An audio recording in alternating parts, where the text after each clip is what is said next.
Hey guys, today I'm going to tell you the story about a red dragon and a white dragon, and the story takes place in the country of Wales. So let me start with the story. So there was this king called King Vortigern. This was a really long time ago, and he was in England, and he needed some help, so he had some Saxon warriors come over, and these guys were really crazy guys, really good fighters, but kind of crazy.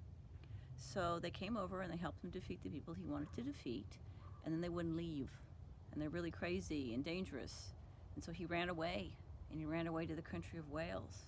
And he decided he better set up a fortress to protect himself in case the Saxons came and found him. So he's looking around Wales, and he found this really cool hill, and he decided, I'm going to build my fortress here. So he gets everything ready, he has all his workers working, and they build and they build and they build, and they come back the next day and it's all knocked down. And they said, well, let's try this again. So the next day, they build and they build and they build, and they come back the next morning and it's all knocked down. And this keeps happening. They keep trying, but it keeps happening and happening and happening. So finally, King Vortigern's advisors tell him they need to find a young magician. A young magician will be able to tell them what to do. Okay? So they go looking, and finally they find a young magician, and his name is Merlin. Okay? So he's a young guy, actually a child, just like you guys are. Okay? So Merlin is there, and King Vortigern asks him, why are my castles getting pulled down every night? Why can we not keep this thing up? Why does it keep getting pulled down every single night? And he tells King Vortigern that right where you're building, underneath the pot you're building, is a lake.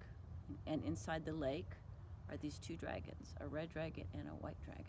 Okay? And he says that's why it keeps getting pulled down every night. They're down there, you build it up, and they knock it down. Okay? So King Vortigern says, well, if Merlin says it's in there, we better dig down and get to that lake.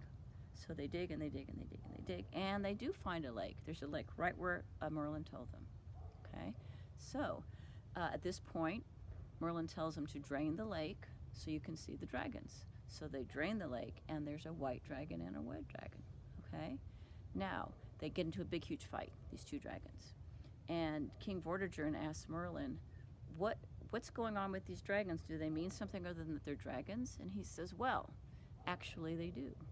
The white dragon represents England, and the red dragon represents Wales, okay? England is where the Saxons are, and Wales is where King Vortigern is. And he tells him, right now it looks like England's going to win, like the Saxons are going to be the victors, but that's not what's going to happen. The red dragon, which represents Wales, is going to fight, and you're going to see that it actually defeats the white dragon, which means eventually Wales is going to be the winner of this war. So they watch, and they watch, and the two dragons are fighting and fighting and fighting, and finally the red dragon does defeat the white dragon, just like Merlin said. So the white dragon gets out of there really fast. The red dragon decides to go back, and he's very calm, and he goes back to where he was, and he just stays there, okay? Now, this red dragon is so important to the country of Wales that he's actually on their flag. And I put a picture of the flag in Seesaw so you can see that. So this dragon is really famous in Wales. You'll see him on flags. You'll see him all over the place. So that's the story of the red dragon of Wales. And I hope you liked it.